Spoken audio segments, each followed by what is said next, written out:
Bonsoir, bonjour, c'est RD Congo Basango Télévision. Comme toujours, avant de commencer notre émission, nous disons merci à Dieu. Nous disons merci à nos chers abonnés et téléspectateurs qui nous suivent partout dans le monde et en RDC. Bande Konanga, soyez les bienvenus. À la une, chers téléspectateurs, Bandeko Suka na dossier et le RDC. La RDC est la meilleure destination au monde pour l'industrie des batteries et des véhicules électriques. Et Zaya Koinda, et si Yindi, Bandeko. Et ça somme parce que RDC a du monopole ya nyonso. A eu place nyonso ya kosala ba batterie na monde parce biso moko parmi ba matières de sa ba batterie biso nde ba grand makam. Alors, lisons ensemble. Le ministre de l'Industrie, Julien Paluku, a présenté la RDC comme la meilleure destination au monde pour l'industrie des batteries et des véhicules électriques. Bokoyoka débat. Et ça somme bandeko e India. Bokoyoka ba vérité na boyoka kite. Il a déclaré, alors qu'il représentait la RDC la semaine dernière à Addis Abeba en Éthiopie, en deuxième forum africain sur l'exploitation minière. Julien Paluku a partagé l'expérience congolaise sur le processus de création de la chaîne de valeur régionale de l'industrie des batteries électriques. Le ministre congolais de l'industrie a annoncé il y a quelques mois le début de la construction de l'usine précurseur de batteries électriques pour décembre à Lubumbashi dans le Haut-Katanga. Donc, avant décembre, déjà d'ici, on est aussi là dans Haut-Katanga. Parce qu'il faut tout ça rapide pour tout gagner marché. Alors, que pensez-vous de ce projet? Bokoyoka débat. Yemoko ministre de l'industrie. Bokoyoka professeur Bisa.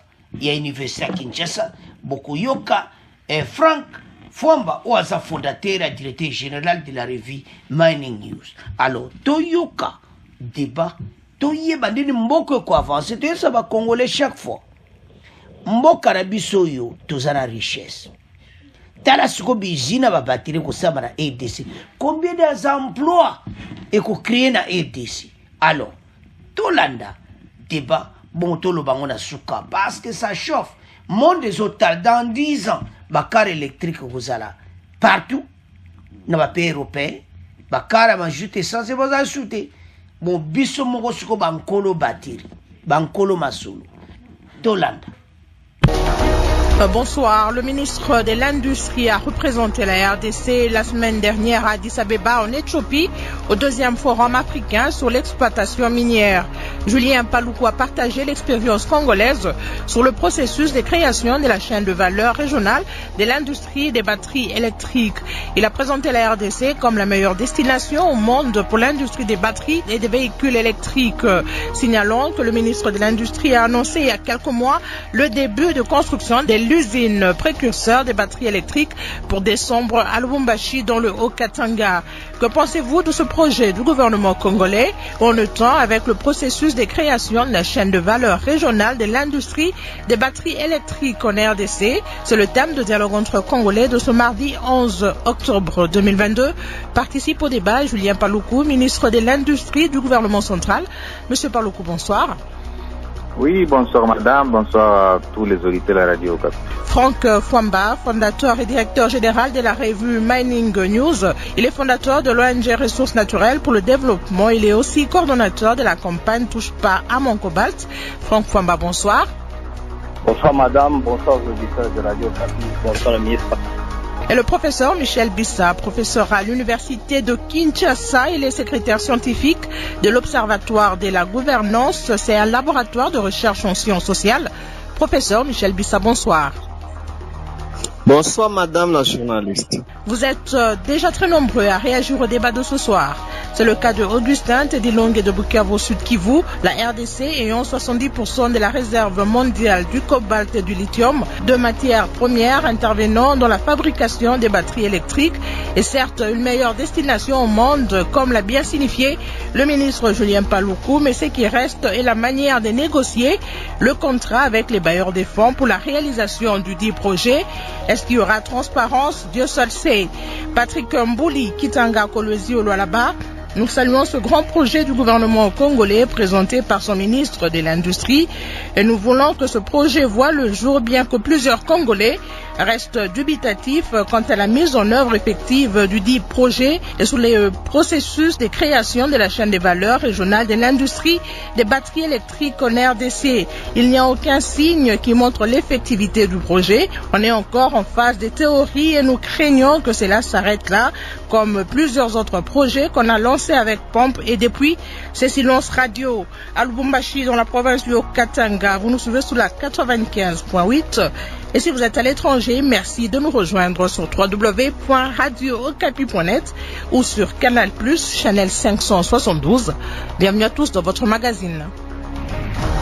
La vision minière à l'ère de la transition énergétique verte et la numérisation, défis et opportunités, c'est le thème du deuxième forum africain sur l'exploitation minière lancé lundi 3 octobre 2022 à Addis Abeba en Éthiopie en présence des représentants des États africains, mais aussi des partenaires techniques et financiers venus des différents continents. Représentant son pays à ses assises stratégiques sur l'avenir de l'humanité, le ministre de l'Industrie, Julien Paluku, a partagé avec le reste du monde d'expériences congolaises sur le processus de création de la chaîne des valeurs régionales de l'industrie des batteries électriques. Il a présenté la RDC comme la meilleure destination au monde pour l'industrie des batteries et des véhicules électriques. On écoute Julien Paluku dans cet extrait proposé par Alain Irung. Qu'est-ce que l'Afrique attend? Qu'est-ce que le monde attend? L'Afrique est un scandale géologique avec 9 des minéraux qui entrent dans la fabrication des batteries électriques. Mais jusque-là, nous organisons des réunions, mais on ne passe pas à la phase opérationnelle. Aujourd'hui, l'Europe est en train d'imaginer des solutions alternatives à nos minéraux. Pour dire, bon, comment on peut se passer de l'Afrique? Parce que l'expérience avec l'Ukraine montre que si on s'en tient à un seul pays, on peut se trouver à la suite d'une crise, être bloqué. Et donc l'Europe est en train d'imaginer des stratégies, de voir comment elle peut nous contourner si nous ne prenons pas rapidement nos responsabilités. Voilà pourquoi la République démocratique du Congo, pour matérialiser ce qui avait été dit dans le DRC Africa Business Forum, a signé avec la Zambie un accord de coopération pour développer la première chaîne de valeur autour de l'industrie des batteries électriques. Mais pour y arriver, nous nous sommes dit, on ne peut pas nous lancer dans cette grande aventure si on ne renforce pas les capacités des pays africains. C'était là le ministre Julien Paluku qui est d'ailleurs avec nous dans cette émission, dans ces débats. Monsieur le ministre Julien Paluku, ministre de l'Industrie du gouvernement central, la RDC, meilleure destination au monde pour l'industrie des batteries et des véhicules électriques. Sur base de quoi vous affirmez cela, monsieur le ministre? Oui, merci madame. Je voudrais commencer par saluer monsieur Franck et le professeur Michel Bissa. Je ne sais pas si vous m'entendez très bien. Oui, on vous capte 5 sur 5. Alors, je ne sais pas moi qui affirme cela. Si vous vous rappelez, madame, en novembre 2021, la RDC a organisé ce qu'elle a appelé le DRC Africa Business Forum. C'était sur base d'une étude menée par une organisation internationale qu'on appelle Bloomberg. Cette organisation a clairement démontré qu'en matière de fabrication de batteries électriques, effectivement, la RDC était la meilleure destination. Parce que lorsqu'elle a analysé comment on peut installer les usines aux États-Unis, en Chine, en Pologne, en Europe et en RDC, l'étude de Bloomberg a démontré que s'il faut construire l'usine avec tous les à côté, il faut 117 millions de dollars aux États-Unis, il faut 112 millions de dollars en Chine, il faut 65 millions de dollars en Pologne, en Europe, et seulement 39 millions de dollars en République démocratique du Congo. C'est une étude qui a été rendue publique dans le DRC Africa Business Forum et partagée aujourd'hui à travers le monde. Voilà donc ce qui a fondé la conviction de la République démocratique du Congo de devoir se lancer dans cette grande aventure, parce que comme vous le savez, l'avenir de l'humanité se dessine particulièrement en Afrique.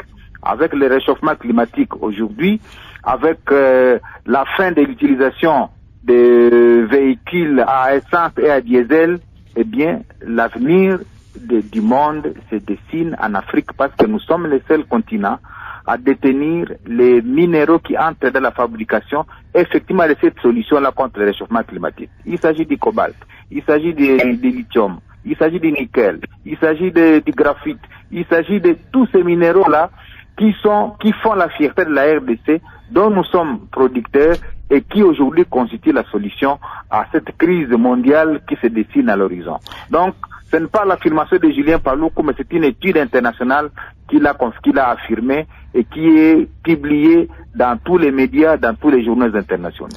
Monsieur le ministre, vous l'avez dit dans le son qui est passé tout à l'heure, la RDC et la Zambie ont signé fin avril un accord bilatéral pour la valorisation du secteur des batteries électriques et des énergies renouvelables. Où est-ce qu'on en est avec ce processus? Oui, nous voulons être méthodiques, madame, pour ne pas aller dans la précipitation, nous voulons être méthodiques. Comme je l'ai dit tout à l'heure, après la signature de cet accord de coopération avec la Zambie, parce que on ne voulait pas la faire seule, étant donné que l'ambition du président de la République, c'est de créer une chaîne de valeurs régionales qui implique presque tous les pays africains producteurs de minerais. Là, on voit les Madagascar qui a le nickel, on voit les Gabon qui a le manganèse, on voit l'Afrique du Sud, les Zimbabwe et tous les autres qui doivent nous rejoindre dans cette aventure entre nous et la Zambie. Et donc, après cet accord de coopération, nous nous sommes convenus que on n'a pas la main d'œuvre qu'il faut pour devoir nous engager dans cette grande aventure. Voilà pourquoi il a été créé à Lubumbashi, ce centre africain d'excellence qui va former des Congolais et les Africains en matière de création de batteries électriques. Troisième étape, le gouvernement du Katanga vient de faire un lotissement de 2000 hectares qu'il met à la disposition du projet des batteries électriques.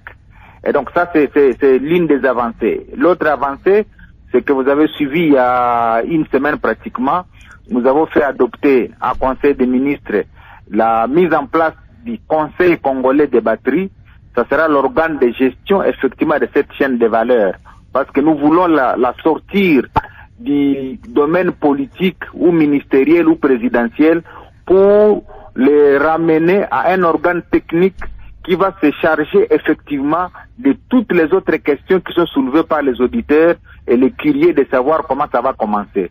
Ça ne sera plus une affaire de Julien Paluku ni une affaire du Premier ministre, mais ça sera une affaire de cet organe technique que nous appelons Conseil congolais des batteries. Donc nous y allons méthodiquement pour que, à l'avènement de cette chaîne de valeur autour de l'industrie des batteries électriques, nous nous rassurions que nous avons maîtrisé tous les contours et que rien ne va nous échapper pour que nous offrions au monde effectivement la véritable solution. Le centre de formation à Lubumbashi est déjà opérationnel, monsieur le ministre? Le centre fonctionne au sein de l'université de Lubumbashi à la faculté polytechnique et aujourd'hui piloté par le professeur Jean-Marie Kanda. Il y a quelques mois, vous avez annoncé la construction de l'usine précurseur des batteries électriques. Ça sera pour le mois de décembre à Lubumbashi, dans le Haut-Katanga. Beaucoup de gens se posent la question de savoir d'où viendra le financement pour la construction de cette usine.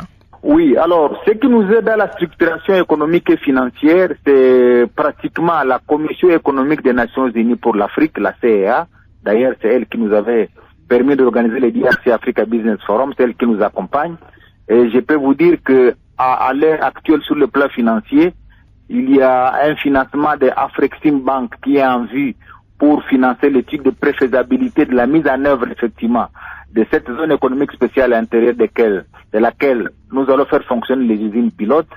Et le 16 octobre, on va devoir dévoiler la firme qui a été retenue par la Commission économique des Nations Unies pour l'Afrique, et aussitôt que la firme est dévoilée, le travail de cette étude va commencer et le reste va suivre, surtout avec la mise en place du Conseil congolais des batteries qui va prendre en charge la question de mobilisation des partenaires, la question de la chaîne d'approvisionnement de cette usine de batteries, la question des normes de production, de précurseurs. Donc tout cet écosystème-là autour de l'industrie des batteries va être défini par le Conseil congolais des batteries, qui est la structure technique que nous voulons être opérationnelle. Nous attendons les ordonnances assignées par le chef de l'État pour mettre en place les animateurs. C'est quand même un grand projet, monsieur le ministre, mais il y a quand même des défis à relever pour la réussite de ce projet. C'est notamment les problèmes liés aux infrastructures de production et de transport d'énergie électrique conjugués à celui des voies de communication. Est-ce que vous avez tenu compte de tout ça?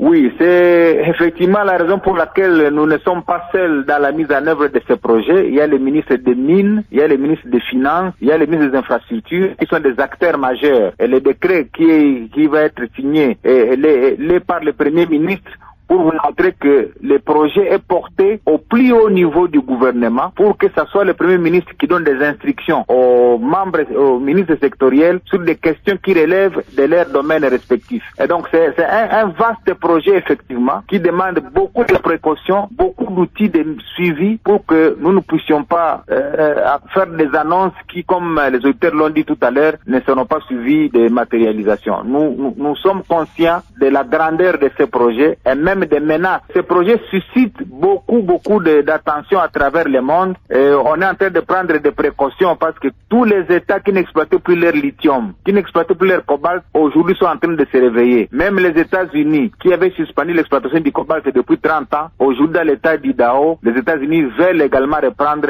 l'exploitation du cobalt. Donc nous sommes conscients de toutes ces menaces-là et c'est la raison pour laquelle nous y mettons toute la méthode nécessaire pour que nous nous rassurions que ce que nous faisons ne va pas sombrer demain dans l'eau. Professeur Michel Bissa, vous êtes professeur à l'Université de Kinshasa et secrétaire scientifique de l'Observatoire de la gouvernance. C'est un laboratoire de recherche en sciences sociales. Que pensez-vous de ce vaste projet du gouvernement congolais?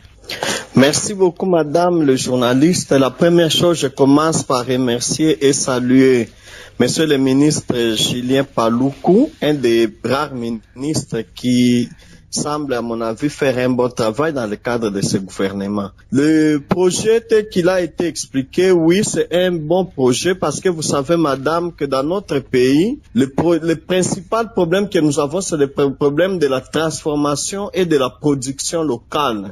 Il faut conduire les Congolais à produire au Congo, mais aussi à consommer congolais. Et c'est dans ce deuxième volet de la consommation que mes inquiétudes se posent. Vous savez, par rapport à ce gouvernement, les experts de la Banque centrale du Congo eux-mêmes avaient relevé 4 défis majeurs. Et moi, j'en ai ajouté à peu près 2. Le premier défi, vous l'avez dit, c'est le défi lié à l'énergie électrique. Parce que qui dit batterie, production de batteries chez nous veut dire aussi recharge, veut dire transport de l'énergie électrique. Et vous savez que nous avons énormément de problèmes dans ce secteur-là qui font que déjà, aujourd'hui, notre production du courant ne nous permet pas de satisfaire déjà les besoins de l'industrie minière qui se pose au Katanga. Le deuxième problème, c'est le problème de l'équipement de production adapté. Pas seulement des batteries, mais même de l'énergie électrique, mais même d'autres pièces qui entrent en ligne de compte. Troisième défi, c'est le défi du marché financier, mais surtout le type de la gouvernance publique. Le gouverneur Julien Paluku, qui a géré pendant longtemps la province du Nord Kivu, sait que le principal problème que nous avons chez nous est aussi un problème de la gouvernance, mais aussi le problème du contrôle des exportations, mais l'angoissante question de l'expertise locale persiste.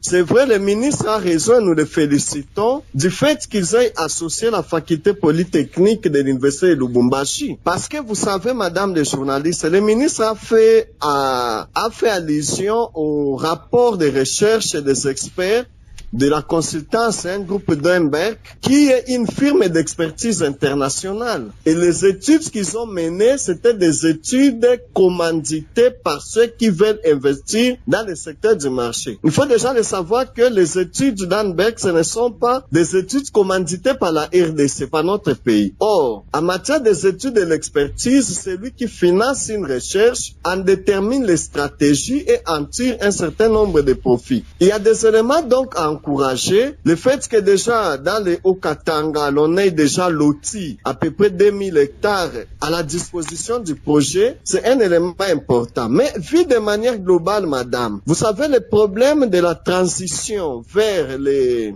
la production de batteries électriques, c'est surtout pour l'arrivée aussi des véhicules électriques. Or, ça s'inscrit donc dans la continuité de ce qu'on appelle les industries vertes ou l'économie verte qui arrive avec le changement climatique. Mais vous savez, madame, nous venons d'avoir il n'y a pas longtemps déjà un grand forum de pré-COP à Kinshasa. Tous les observateurs avertis savent que les marchés carbone, le marché environnemental, c'est une vaste escroquerie parce que au niveau international, on met tout en marche, les pays pollueurs, pour que nous n'en bénéficions pas. Alors, il ne faudrait pas, et là, nous voudrons vraiment féliciter le ministre Julien Paluku et le conduire dans les soucis, pas seulement de pouvoir venir au Congo dans une industrie de seconde main, Et pour que l'industrie ne soit pas de seconde main, il faudrait que cette industrie soit effectivement réfléchie d'abord au niveau du Congo. Et là, ce n'est pas que des polytechniciens.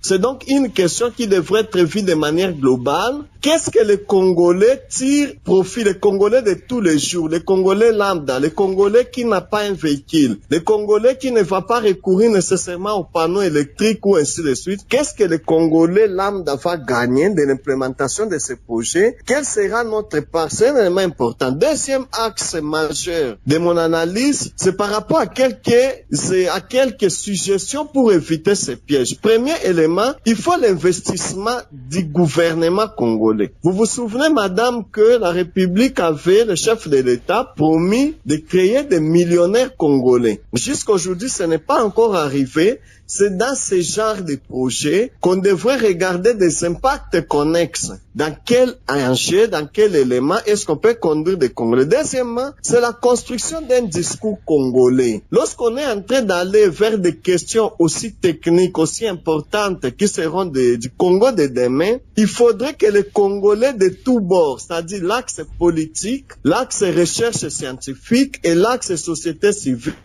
nos ONG, que nous ayons un même discours. Malheureusement, sous ce chapitre-là, le ministre conviendra avec moi que nous n'avons pas le discours congolais. Ce qui se fait au niveau du ministère de l'Industrie, peut-être au sein même du gouvernement, n'est pas encore connu par tel autre, au niveau de nos universités, mais jusqu'au niveau pas seulement des universités, mais de la formation des bases. Troisième élément majeur, madame, c'est la diplomatie industrielle. Le problème majeur du Congo, c'est de produire ce que nous consommons, mais également de consommer ce que nous produisons. Le ministre a parlé de la mise en place du Conseil congolais des batteries, qui est un organe technique. Espérons-le que ça serait effectivement un organe technique, mais un organe technique est mis en place lorsque vous avez des techniciens en la matière. Et aujourd'hui, le ministre le sait bien, la question industrielle est éminemment une question holistique, une question globale. Ça ne se limite pas au niveau des polytechniciens, au niveau des électriciens, mais également au niveau de tous ceux qui peuvent aller au niveau de la chaîne de valeur ajoutée par rapport à cette industrie. Mais dans les réticences que le ministre a dit qu'il observe, il faudrait surtout, et beaucoup plus que le ministre voie également des éléments au niveau des pillages. C'est-à-dire, il ne faudrait pas qu'on se situe encore dans un projet où les gens qui ont mené l'étude, c'est la firme étrangère d'Amberg. Les gens qui ont financé les études, c'est une firme multinationale étrangère. Les gens qui veulent investir dans l'industrie, c'est encore des étrangers. Et puis au finish, on viendra au Congo, on va exploiter, on va traduire, on va même transformer peut-être localement, mais sans identité de la République démocratique du Congo, ni l'intérêt des Congolais. Franck Fouamba, votre point de vue aussi sur ce grand projet du gouvernement congolais. Merci madame, merci au prof et surtout merci au ministre pour les interventions qui sont enrichissantes et qui se complètent, parfois suscitant certaines inquiétudes dans lesquelles il y a aussi des réponses. De ce que nous savons, nous retenons d'abord une chose, et c'est la chose la plus importante dont le ministre a parlé. La question de la chaîne de valeur des batteries électriques doit être une question dépolitisée. Parce que quand elle est dépolitisée, nous tombons dans ce que le professeur a dit, ça devient une question holistique. Et là, nous devons être tous d'accord.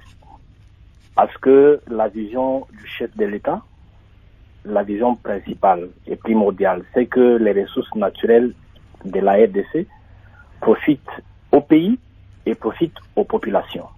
Et pour qu'elles profitent, il faut leur donner de la valeur ajoutée en les transformant sur place. L'initiative est à saluer, que la RDC se soit engagée sur cette voie-là avec l'usine précurseur qui sera dans le Haut-Katanga, vers Kipushi.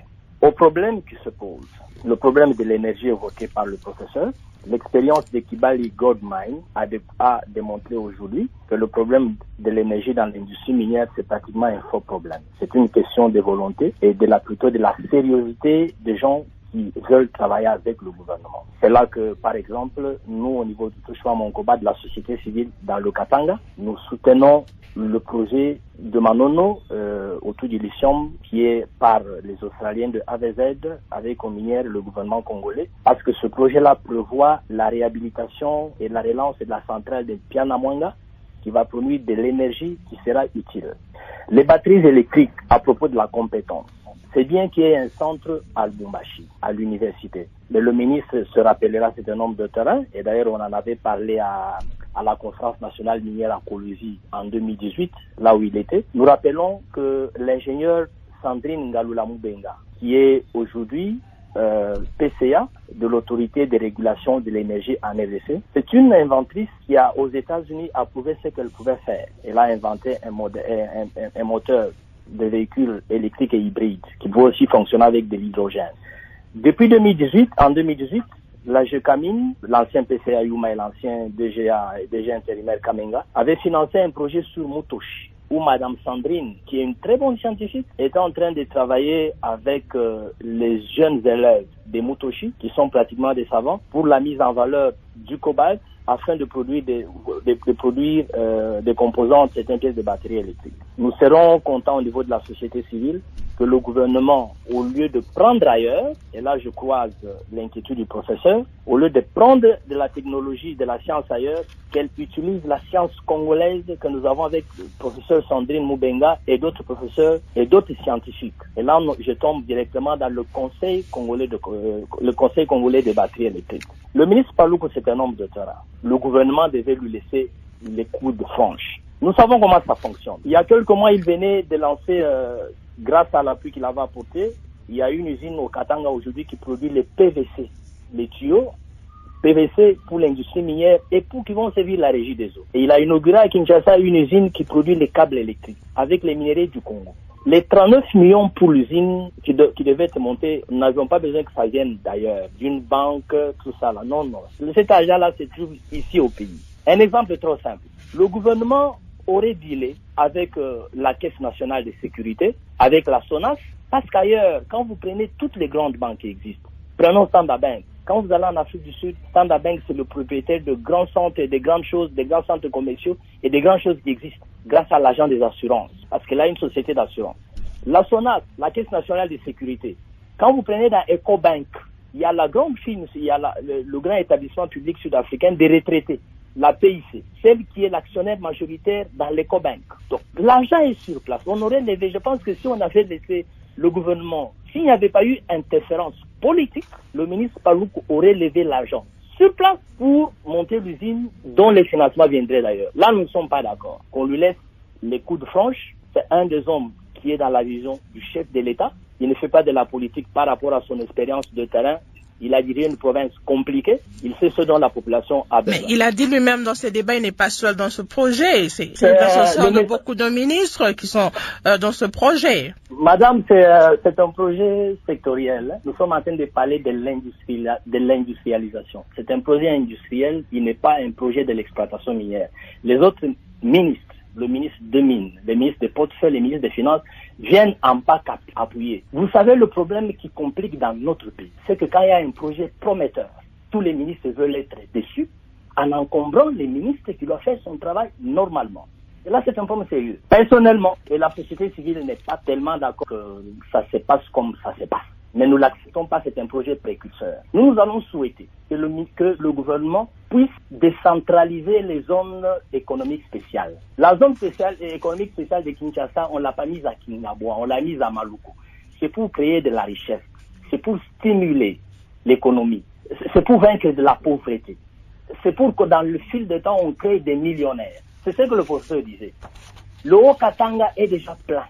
Kipushi, il y a des grandes entreprises. C'est là que nous disons que nous soutenons le projet, un des projets que AVZ et Datcom Mining ont proposé, qui est une zone économique dans le Tanganyika. ça va aider cette partie de la province à se développer avec directement les effets d'entraînement sur le Maniema et sur la province du Haut-Lomami et sur la province du Lomami. Donc il y aura les effets d'entraînement au moins sur 4 ou 5 provinces. Plutôt que dans le Haut-Katanga, il n'y aura pas d'effet d'entraînement, peut-être un peu sur le Lalaba qui nous produit des minéraux. Je pense que les ministres et le gouvernement vont en tenir compte et plutôt et même le conseil congolais de cobalt en tiendra compte pour faire des propositions au ministre. Alors le ministre va vous répondre directement, Monsieur Julien Paluku. Oui.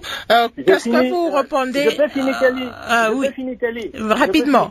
S'il vous plaît. Quand nous parlons de batteries électriques, nous ne devons pas ignorer ce qui se passe au monde. Jusqu'aujourd'hui, le ministre le sait, il y a les Chinois qui maîtrisent au moins 56% du marché mondial de fabrication de batteries électriques. Et vous avez l'entreprise comme Castle, qui, même aux États-Unis, elle est aux États-Unis, mais même aux Américains, elle ne cède pas la technologie. C'est ce qui a poussé le président Biden à prendre un arrêté pour dire que désormais, on ne va plus aller là-bas, se ravitailler auprès des Chinois, nous devons lancer localement notre industrie. Et je rejoins le professeur qui a dit, il souhaite, et je pense que c'est dans la pensée du ministre, même pas dans la pensée, c'est dans le programme du ministre et du gouvernement, investissons dans l'intelligence artificielle de nos jeunes gens, créons du local, le local content. Parce que pour les précurseurs, les étrangers viendront avec leur technologie nous apprendre. Mais les nôtres, nos jeunes élèves, nos jeunes étudiants, nos chercheurs doivent travailler au contenu local qui fait que dans les 5-10 ans, la RDC puisse être libre de lancer sa grande usine dans une zone économique autre qui serait au Katanga, comme nous préférons que ça soit dans le Tanganyika, et que personne, que ça soit du made in Congo, comme les PVC que MIS produit à Lubumbashi, grâce au soutien du gouvernement par le ministre Paluku, comme les câbles électriques qui sont fabriqués à Kinshasa sont les câbles made in DRC. Et c'est ce que nous voulons. Merci. Donc nous saluons, mais disons au gouvernement, nous regardons. Parce qu'il ne faudrait pas que ça soit les multinationales qui profitent du marché libre et d'autres pays pour faire de la RDC leur dumping zone. Monsieur Paluku, comment vous répondez à toutes ces inquiétudes soulevées par le prof Michel Bissa et par Franck Fouamba? La main-d'œuvre locale, l'intelligence locale, pourquoi n'est pas utilisée? D'abord, je voudrais saluer les interventions du professeur et de monsieur Franck qui démontre qu'il faut construire un discours congolais autour de ces grands projets de batteries électriques. Ça fait ma joie que, au moins, sur cette question, et les gouvernements et tous les autres partenaires, y compris la société civile, nous voulons construire un discours congolais autour de ces projets. De deux, je voudrais remercier le professeur pour les défis qu'il a évoqués tout à l'heure. Effectivement, ce sont ces défis-là qui feront l'objet du travail de ces conseils congolais de batterie. Lorsque vous lisez les textes qui créent ces conseils congolais de batterie, effectivement, les défis tels que soulevés par le professeur, énergétique, équipement, marché financier, gouvernance, contrôle d'approvisionnement, c'est ça, effectivement, le travail de ces conseils congolais de batterie. Je suis d'accord avec monsieur Franck, qui évoque des questions pertinentes, mais lorsqu'il dit que on nous regarde, nous, gouvernement, là, je ne suis pas d'accord. Il ne faut pas qu'on nous regarde. Il faut qu'on nous conseille. Il faut qu'on nous aide à rectifier là où on trouve que nous voulons aller peut-être à marge de l'objectif poursuivi. Donc je voudrais que ce vaste projet soit un projet autour d'un discours congolais commun, société civile, monde scientifique et tous les autres, que nous puissions parler le même langage et recevoir en fait des améliorations de part et d'autre. Pour vous conseiller, il faut que les gens sachent au moins ce que vous faites. Si vous gardez l'information pour vous-même, tous les experts que nous avons au pays, la société civile, les ONG ne pourront pas vous conseiller. Et c'est pourquoi je remercie la radio Okapi qui a voulu bien organiser cette émission. Je crois que le fait pour moi en tant que membre du gouvernement de me livrer à cet exercice, c'est pas souci du président de la République qui veut que nous puissions communiquer et rendre sa vision beaucoup plus lucide et intelligible aux yeux de tout le monde. Voilà pourquoi j'ai accepté que je me soumette à cet exercice et j'accepte volontiers toutes les observations et du professeur et de monsieur Franck parce qu'elles sont constructives. Et là, les soucis par exemple liés au contenu local, ces soucis sont rencontrés par les centres que nous avons ouverts à Lubumbashi qui a pour rôle effectivement de combler les déficits en termes de formation. Nous allons faire venir des experts de l'extérieur pour former des Congolais à Lubumbashi en matière de batteries électriques pour qu'au jour où cette expertise extérieure va devoir entrer, nous nous rassurions du transfert de technologies envers nos propres Congolais pour que ce soit ces Congolais-là qui prennent en charge 10-15 ans plus tard. Et par rapport aux soucis financiers, effectivement, j'ai fait un appel à la Fédération des entreprises du Congo pour dire, voici encore un projet qui demande dans sa phase pilote 39 millions et nous allons encore voir des expats venus de tous les coins du monde venir investir dans les 39 millions alors que nous, les Congolais, nous avons la possibilité d'injecter nos propres capitaux. Au niveau du gouvernement, je peux rassurer que nous avons prévu des lignes budgétaires pour que le gouvernement soit parmi les acteurs dans cette chaîne de batteries électriques pour que nous cessions vraiment de nous tourner résolument vers l'extérieur. Donc, je suis d'accord avec les observations qui sont formulées et par le professeur et par M. Franck et nous en tiendrons compte dans la suite du processus. Alors, on va ouvrir notre standard pour prendre aussi les observations, les points de vue de ces auditeurs qui sont très nombreux à appeler. On va se rendre, c'est un auditeur plutôt de Kinshasa qui est en train d'appeler. On va le prendre pour vous, Monsieur le ministre. Jean-Baptiste Lénignamwa depuis Kinshasa.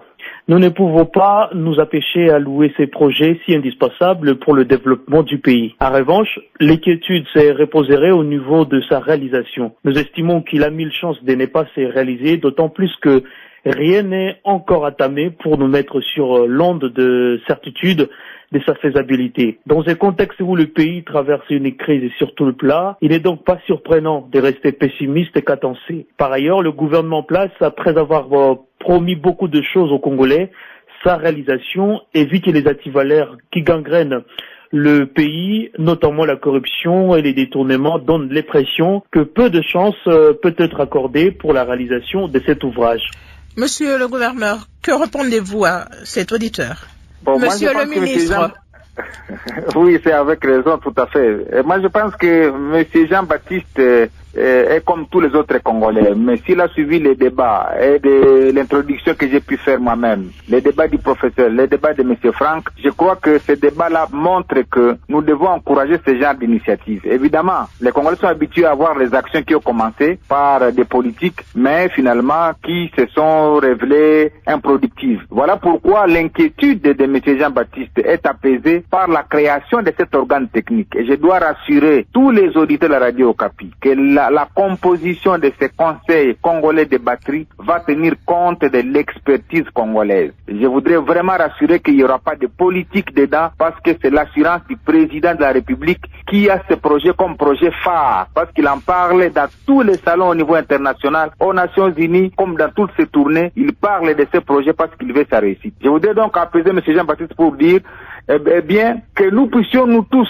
conjuguer nos efforts. Là où il trouvera que nous voulons aller à côté de la plaque, eh bien, les portes du ministère de l'Industrie sont largement ouvertes pour recevoir les observations et je sais que le président de la République m'a donné toute la latitude de devoir recueillir les avis et considérations pour que, pour une fois, ce vaste chantier qui va être une solution aux problèmes mondiaux soit l'œuvre d'un président congolais, soit l'œuvre d'une vision congolaise, soit l'œuvre d'une matérialisation par des Congolais et je crois que c'est ce sentiment de satisfaction qui doit nous nourrir nous tous. C'est trop ambitieux pour que les gens n'y croient pas, mais à une vision, on doit associer des jalons qui la matérialisent. Est-ce qu'on est en train de faire pour matérialiser la vision du président Félix Tshisekedi parce qu'il sait là où il veut amener la RDC comme acteur principal dans la transition énergétique. Professeur Michel Bisson, on va prendre aussi pour vous cet auditeur qui nous appelle depuis Kisangani. Paul Bolenga depuis Kisangani.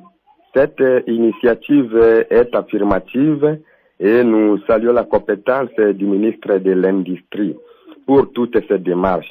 Maintenant, le problème se pose au niveau de la réalisation et de la planification, car tout projet mal planifié n'atteindra jamais ses objectifs. Quand on parvient à dire ainsi, c'est parce que le pays va mal sur tous les plans. Et nos dirigeants ont tendance à nous apporter des projets pareils avec mauvaise intention de pouvoir en profiter au détriment des Congolais, alors qu'eux-mêmes sont à la base des chèques de beaucoup de projets, avec une mauvaise planification qui est le détournement des fonds.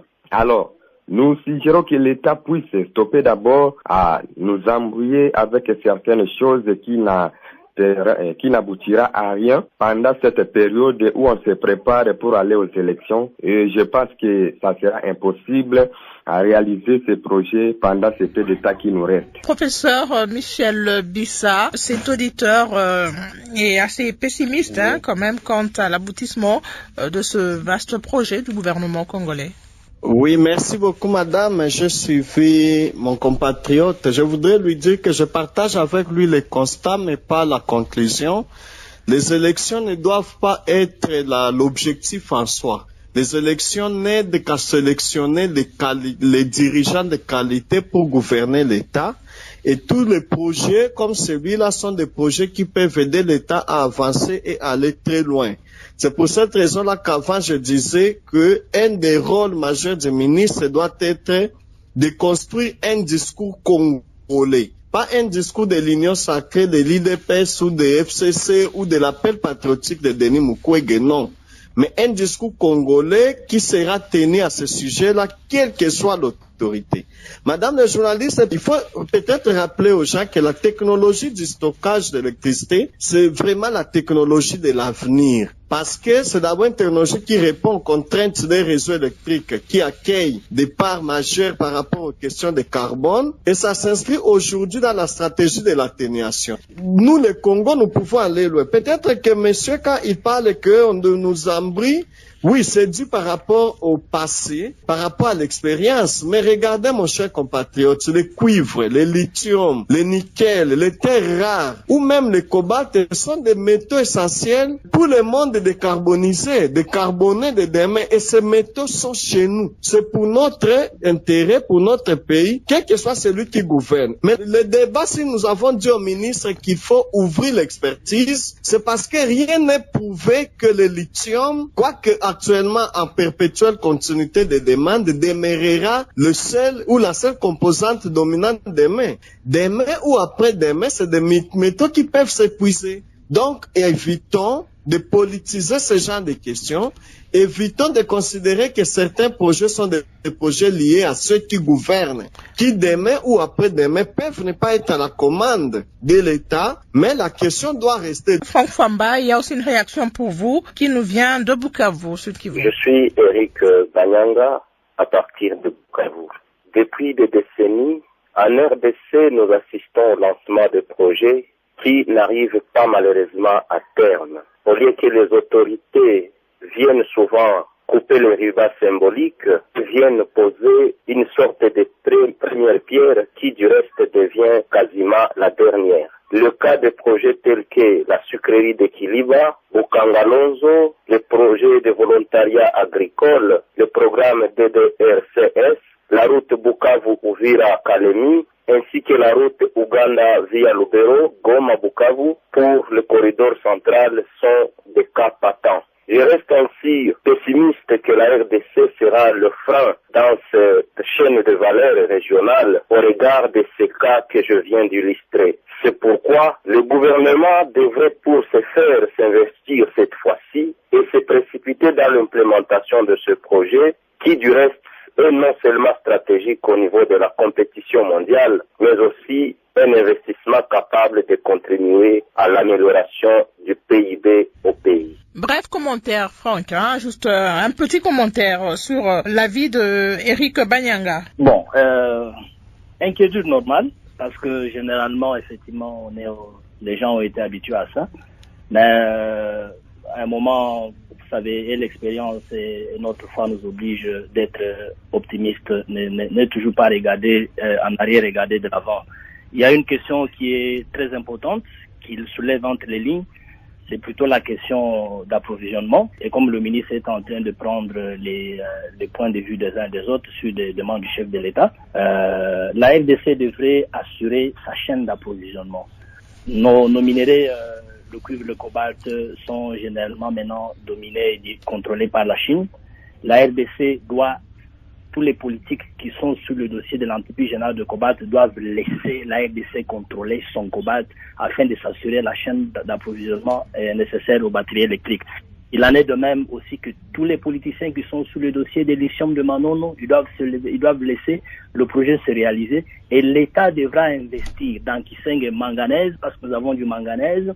On devra investir dans le nickel du Kasaï, dans le graphite et dans d'autres minéraux afin effectivement d'éviter que le projet ne se réalise pas ou plutôt qu'il démarre et qu'il s'arrête par manque de chaînes d'approvisionnement.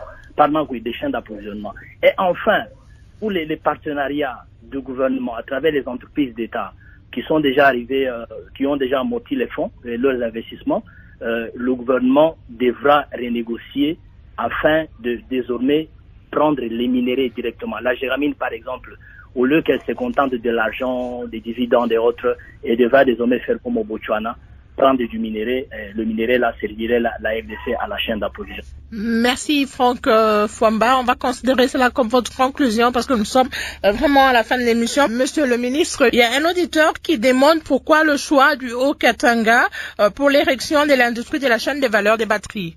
Bon, c'est un choix dicté par la présence des minéraux qui entrent dans la fabrication effectivement de ces batteries électriques pour ne pas faire de longues distances. Parce que le cobalt, c'est parmi les minéraux principaux. Ensuite, les manganèses, vous savez que c'est une manganèse. Enfin, le lithium et le nickel qui est dans l'espace Kasaï. Donc, c'est en tenant compte également des infrastructures. Mais revenant au scepticisme qui est soulevé par les gens, moi je pense que le scepticisme ne démontre pas les rejets du projet, mais plutôt les soucis de voir s'exécuter cette forte volonté du président de la République. Et je dois rassurer les gens que la volonté politique est forte pour ce projet et la demande est là pour que nous puissions nous engager. Pour la mémoire collective, aujourd'hui, circulent au niveau du monde entier 20 millions de véhicules électriques. D'ici 2040, la demande sera de 200 millions de véhicules électriques et d'ici 2050, la demande sera de 900 millions de véhicules électriques.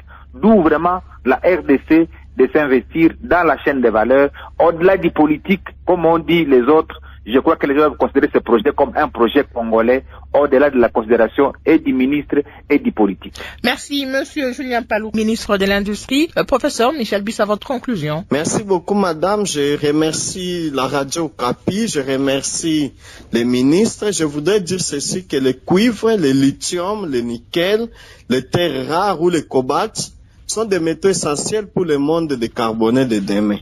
Mais le lithium, quant à lui, pourrait prendre plus d'importance dans la composition des batteries de nouvelle génération et des générations à venir. Parce que ce qui est fait aujourd'hui n'est pas encore la fin des recherches dans la question. Nous espérons que le ministre comprendra cela avec le gouvernement pour que des recherches congolais et congolisées par des Congolais soient aussi effectuées. La recherche doit donc continuer pour que nous permette d'identifier d'autres produits. On parle de lithium, oui, mais aussi du nickel et même des cathodes, monsieur le ministre, et d'aluminium. Plusieurs métaux sont testés aujourd'hui et peut-être que demain le lithium ne sera pas utile qu'on le pense dans les combinaisons pour les batteries électriques. Merci, professeur Michel. Madame, si vous le permettez. On n'a plus beaucoup, on n'a plus le temps. Il faut améliorer la chaîne d'approvisionnement. Il faut des partenariats et l'implication des Congolais. Il faut la construction d'un discours congolais. Vous l'avez déjà dit, professeur ONG, Michel Bissa. Dialogue en congolais, c'est fini pour ce soir. Alors, bande konanga tolandi bisonyo so ministre de l'industrie. Tolandi ba professeur au bazana plateau, tolandi ba expert au baïb makambwana. Donc, ozomona clairement mboka na biso. Partout basa ba recherche na ba Bloomberg, tu ba misibo landi nde bande ko nyoso ba expliquer wana. Donc, ce qui est tali potentialité, c'est-à-dire, il y a des pays africains basani ba nickel, ba utotanga ba pays mosuana la Zambie, pe asa un peu de cobalt, mais biso tozana 70%. Et comment on est que basali ba recherche, biso ndi fallait ba usine ezana ebdisi. Un, ba main-d'œuvre na bango za muke, ba kufuta watu muke, yango ba monaki te para biso ba salaire. Parce que dans les pays développés, ils ont sabi industrie. Alors, ils ont aidé ça à marcher wana nyonso ya kusala ba batterie électrique. Bande kumakambo za minene. Yambo zoma mokili elimbo kana pseza la calmeti.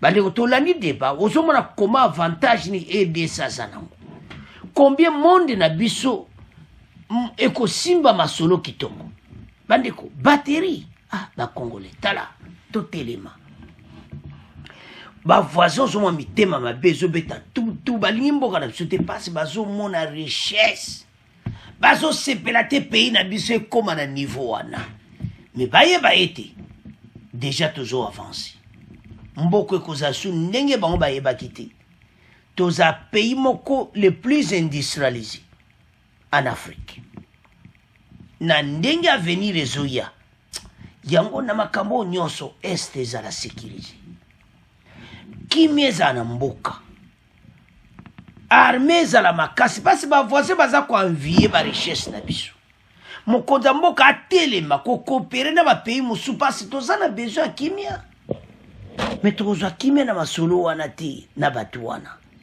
ezosenga agression moko boye tozala nango la rigueur na mboka na biso konse bavoisin babanga biso alors maintenant tolandi débat tala richesse toza nango tala ndenge bavoisin miso ye rouge bazomona EDC babia bato yo bato so totiki bango calme pays oyo ekobonga bakongolais mpasi ozomona kala te ezosila bavoisin balingi mboka na biso ebonga te c'est ça le problème oyo toza nango yango bakongolais tozala standby mpo makambo eza minene mboka oyo ekozala pas comme nde toyebeli mboka ekokóma na niveau moko mokili ezoloba yango totelema tofungola miso EDC eza su yango oyo toyebaki te totika kobomana parceke tozala ini nde bolandaki na émission ya Congo News 24 mboka oyo ekozala boye te bandeko bocomprendre ke bapays européen na 2035 ekozala kaka bakar électrique donc so moto asomba bakar oyo nyonso oyo bakoluka baelimine bakar nyonso ya baessence na mazout donc tocomprendre yango ke masolo eza minene alors biso sikoyo monde ezotala biso moko ifo tofungwama koma tozozala kidiba mboka eza na richesse aboye bakongole bolamuka masolo eye na porta ndako ekomi ta biso toganye monotole marché nyonso ezala na maboko na biso torekipere tout mboka ekozalaka nde tomoni wana te bakongole tala makambo eza minene oyo eza mboka na biso totelema bandeko na ngai parceke toganye bamarché oyo nyonso alors bandeko tolandi débat biso nyonso toyoki ete mboka na biso ekozala pays moko masolo ya kitoko alors bokontinue kopartage baémission boyisa bandeko nyonso eza na Facebook ete awa na RD Congo basango makambo kande omona na Congo News 24 makambo ya vrai ba vérité boyisa bandeko basabone bopartage tokomi na fin émission au revoir à la prochaine.